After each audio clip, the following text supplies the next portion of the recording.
In the middle of all the turmoil in Israel, something surprising has surfaced, a sign that might change our understanding of the end times. We've seen prophecies coming true lately, from celestial alignments to the mysterious mark of the beast gaining acceptance worldwide. Yet a shocking sign related to the Four Horsemen in the book of Revelation seems to have slipped under the radar. What could this strange sign signify, and why is it appearing now? Join us in this video to understand the mystery behind the new end-time sign that has just emerged in Israel. In Israel, prophecies are highly respected by both Jewish and Christian believers. These prophecies are like guideposts that give insights into future events, offering warnings or promises to those who believe in them. Disregarding these prophecies in the past has led to disastrous consequences, like the destruction of the Second Temple. One prophecy that brings a sense of fear is about the Four Horsemen. Signs of the Four Horsemen's presence and their impact on Earth are becoming more obvious. You don't need to look too far back. Just think about the events of the past 5 years worldwide, and you'll see these signs becoming clearer. In the book of Revelation, specifically in chapter 6, there's a passage about the Four Horsemen. The Four Horsemen of the Apocalypse are like mythical characters mentioned in the book of Revelation, a part of the New Testament, and sometimes called the Apocalypse of John. It's like the last chapter of the Bible. In this book, there's a description of these four riders in chapter 6, verses 1 and 8. In a similar part, there's a great scroll in heaven sealed with 7 seals. Initially, no one is considered worthy to open these seals and reveal what's inside. But the Lamb of God, representing Jesus, is found to be the only one worthy of this task.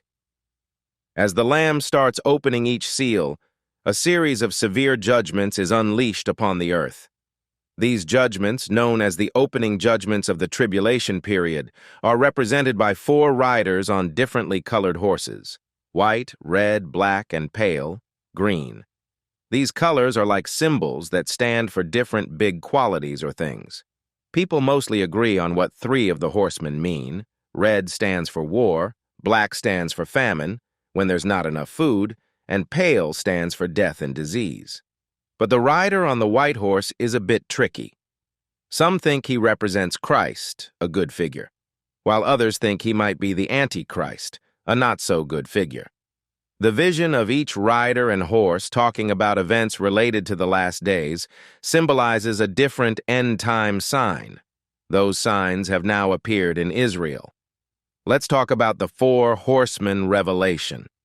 The first horseman is White Horse. In the book of Revelation, specifically in chapter 6, verse 2, there's a fascinating moment when John sees something incredible happening.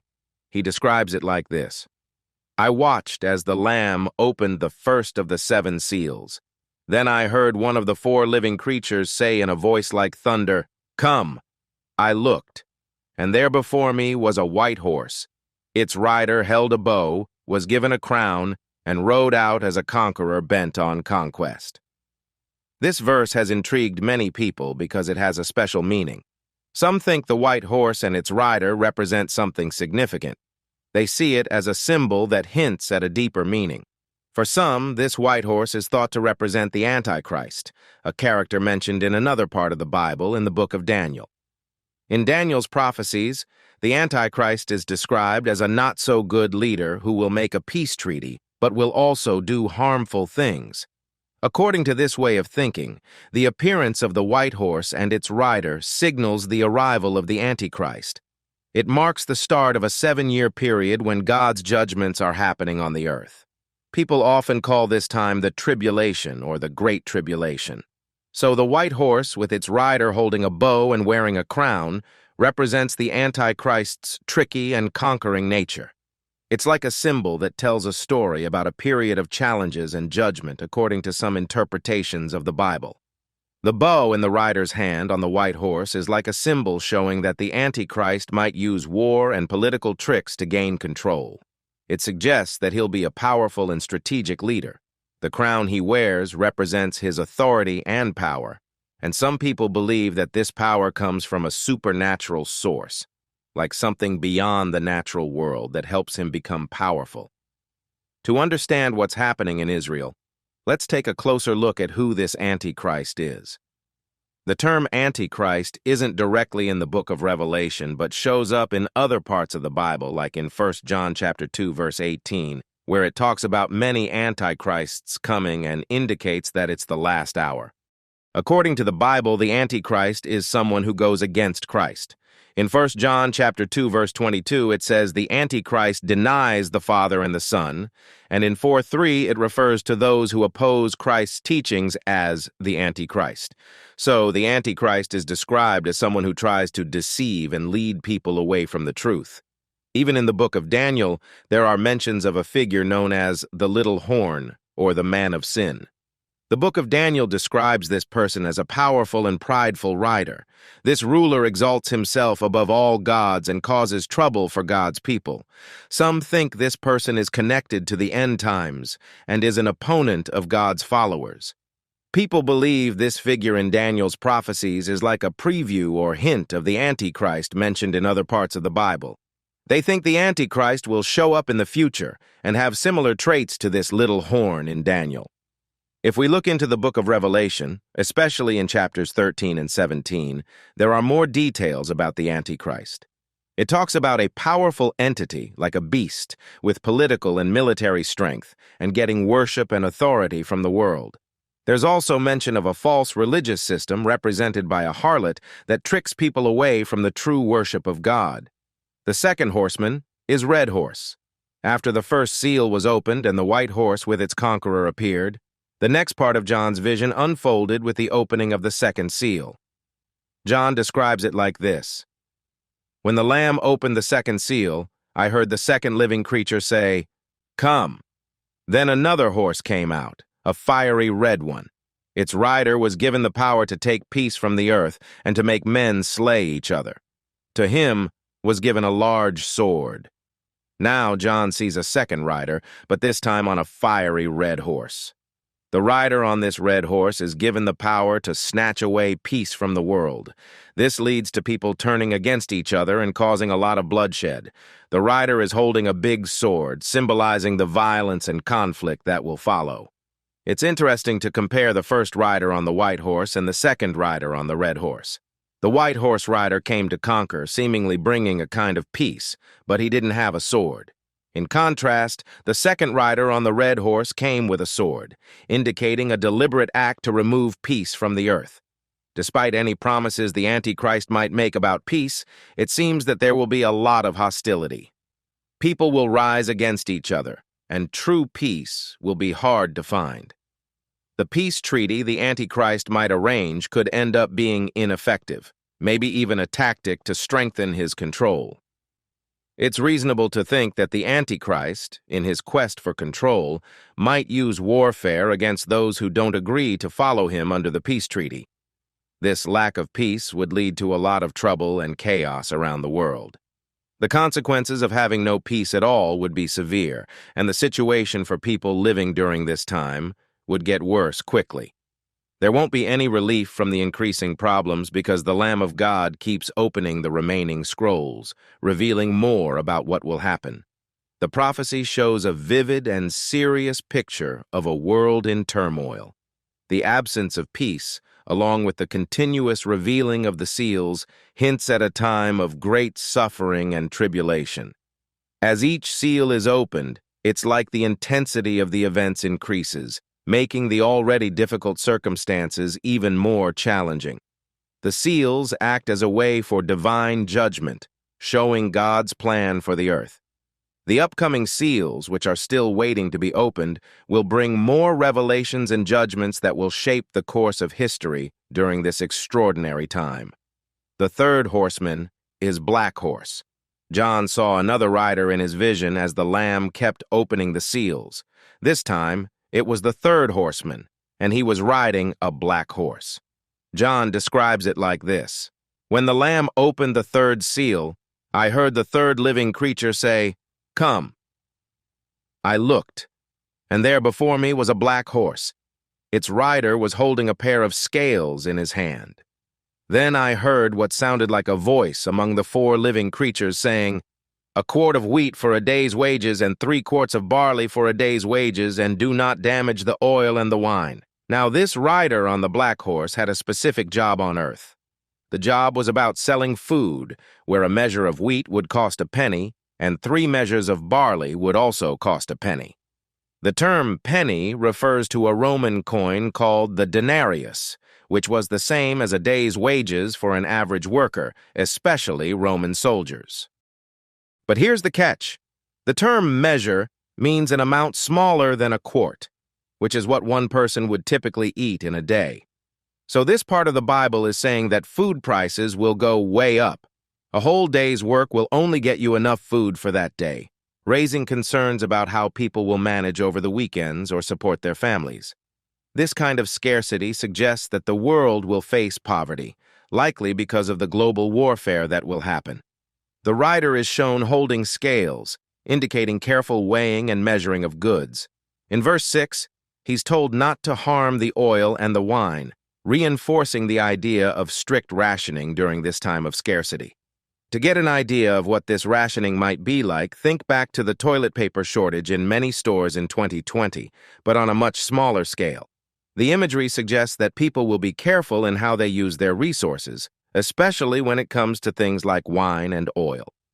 But remember, the opening of the 3rd seal doesn't mean the end of the Lamb's revelations. There are still more seals to be opened, which means there's more to come in this unfolding prophetic sequence. Last is the 4th horseman, the pale horse.